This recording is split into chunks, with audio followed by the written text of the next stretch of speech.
Bismillahirrahmanirrahim.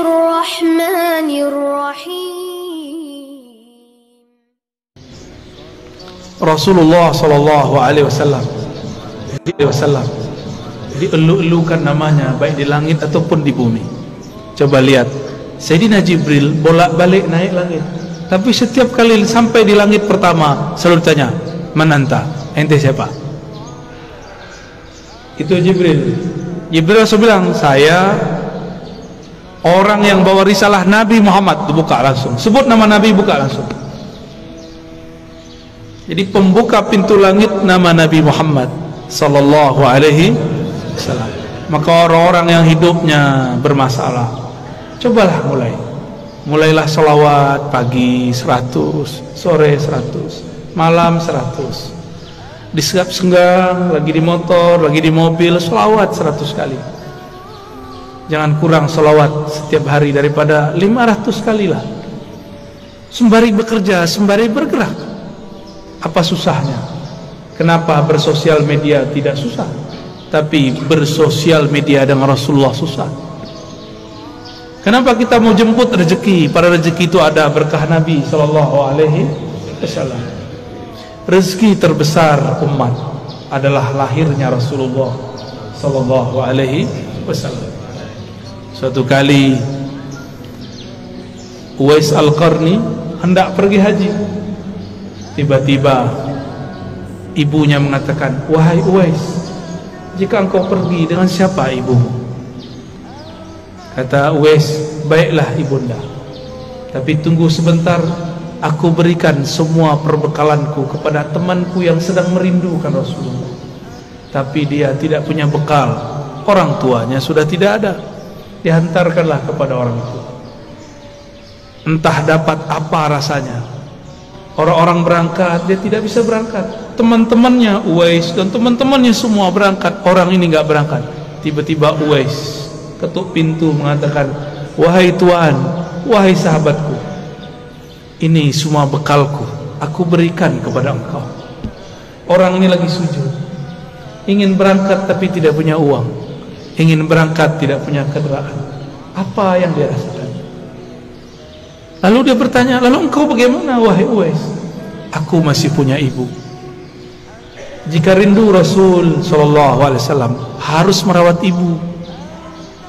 Orang yang rindu Rasulullah tidak hormat kepada ayah ibunya, batal cintanya. Orang cium tangan guru tapi tidak cium tangan ayah ibunya, batal cium tangannya. Orang yang ziarah ke ulama tapi tidak ziarah ke ayah ibunya, batal cintanya kepada ulama. Betapa aneh sekarang, banyak orang baik ke gurunya tapi membentak ayah ibunya. Aneh. Masih punya ibu sebagian besar, ayah nanti pulang cium tangannya ya. Baca sholawat ketika mencium tangannya. Semoga Allah ridha melalui ini. Dan pasti ridha Allah itulah kunci dalam tangan ibu. Kenapa disebut ibu dan ayah itu kunci ridha Allah? Ridha Allah fi ridhal walidain. Karena merekalah kita ada secara fisik, secara ruhani kita ada karena ruhaniah Rasulullah. Maka Rasulullah Nur Muhammad, ruhnya disebut Ahmad, disebut Ummul Arwah, induknya semua ruh. Muhammad, nurnya disebut Abul Arwah, bapaknya semua ruh. Ini cuma istilah bahwa segala satu bersumber darinya. Inilah yang sering kita katakan ketika Allah menciptakan alam semesta. Apa yang Allah lakukan pada alam? Allah menciptakan alam ini supaya alam ini sempurna dengan menyembahnya.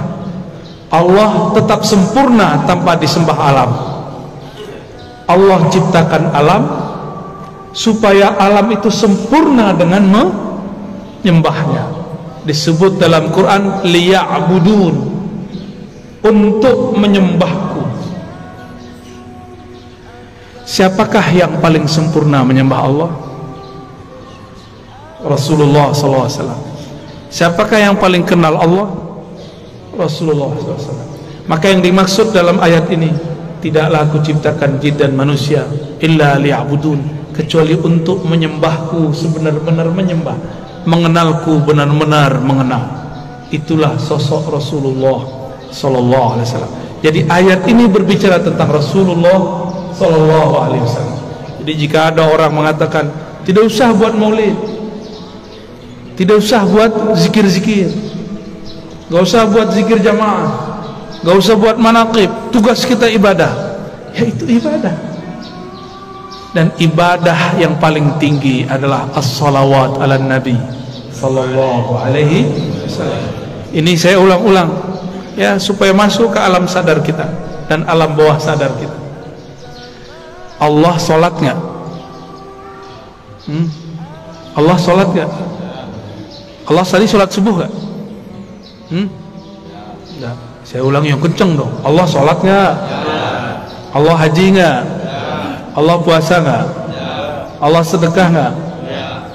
Tapi Allah bersalat. Innallaha malaikatahu shalluna 'alan nabi. Jadi sebelum ada salatnya kita, Allah sudah salawat kepada Nabi. Sebelum ada zikir, baca Quran, ngaji kita, belum ada thariqat kita, belum ada mazhab kita, belum ada manhaj kita, belum ada, Allah sudah bersalawat. Maka ciri-ciri musuh Allah, dia benci orang salawat. Meskipun sorbannya 7 kali lilit, meskipun jenggotnya sepanjang tali apa? Tali rapia. Bapak kayaknya kesal banget orang itu ya. Korban sepertinya ini ya. Nggak ngaruh ya. Tidak ngaruh, tidak berpengaruh. Bapak Ibu yang melakukan Allah, karena salawat itu adalah fiilnya Allah. Salawat itu apa? Apa arti fiil? Kerjanya Allah. Dengan salawat itulah Allah menciptakan alam. Salawat itu artinya cinta dan kasih sayang. Maka kalau kita salawat, Allahumma salli ala sayyidina Muhammad, apa artinya? Ya Allah, sampaikan cinta, salam, kasih sayang kepada baginda Nabi Muhammad. Jadi salawat itu jangan pakai terjemahan biasa. Ya Allah beri salawat ke Nabi Muhammad. Itu bukan memaknai, itu namanya translate, menterjemah. Berselawatlah dengan rasa. Berselawat dengan rasa. Kita mengatakan, ya Allah, baligh salami wa salati ala sayyidina Rasulillah. Sampaikan salamku, rinduku, cintaku kepada Rasulullah sallallahu alaihi wasallam. Kalau sudah cinta, apapun yang disuruh, yang dimintanya, mau nggak? Dulu kita belum kenal orang, ngasih 500 aja susah. Sekarang sudah jadi pasangan, mau dia minta 5M, kalau ada kita kasih, kalau nggak ada salawat ya. Jamaah subuh yang diberkahi Allah, bahkan subuh ini ada karena salawat kepada Rasulullah sallallahu alaihi wasallam. Was-subhi idza tanaffas, begitu ayatnya. Demi waktu subuh yang berhembus, yang bernafas, jika Allah tidak bernafas dengan salawatnya, maka bunyi nafasnya Allah salawat kepada Rasulullah sallallahu alaihi wasallam. Maka niatkan hidup ini untuk bersalawat kepada Rasulullah. Inilah yang disebut takhallaqu bi akhlaqillah. Tirulah fiil-fiilnya Allah, tirulah akhlaknya Allah. Allah itu mencipta alam dengan salawatnya karena cinta kepada Rasulnya. Maka beramallah karena cinta, bukan lagi buat maulid, buat manakib karena ada hajat. Pak Kiai, Pak Ustadz, doakan saya bisa beli apa? Beli rumah. Pak Kiai, doakan saya beli mobil. Pak Kiai, samalah kau dengan onta itu ya. Onta datang ke Nabi, ya Rasulullah, perutku lapar, tugasku banyak, tuanku nggak tahu diri. Onta datang nangis, yang dikadukannya bukan ya Allah Rasulullah izinkan aku bersamamu, nggak ada dia ngomong begitu. Onta, paham onta? Si kayu ngomong, aku ingin di surga aja. Tapi beda dengan Abu Bakar, beda dengan Umar, beda dengan Utsman, beda dengan Ali. Mereka ingin jadi pintu-pintunya Rasul. Maka ujung dari pintunya Rasulullah, pintu terdekat Sayyidina Ali. Apa kata beliau? Aku kota ilmu, Ali lah pintunya. Maka tiada satu mazhab, satu manhaj, satu aliran, satu pemikiran yang sahih kecuali sanadnya bersambung kepada Sayyidina Ali. Tapi syaitan tidak tinggal diam. Dia buatlah, dia campur adukkanlah cinta kepada Ali dengan benci kepada sahabat. Namanya kelompok Rafidah, kelompok yang membenci sahabat Rasul sallallahu alaihi wasallam. Ya, kita cinta Sayyidina Ali, cinta juga sahabat Rasul. Ini perbedaan kita dengan Syiah Rafidah. Mari berguru kepada orang bersanad, nanti bersambung kepada Sayyidina Ali. Lebih kurang itu pengantar rindu yang dapat saya sampaikan.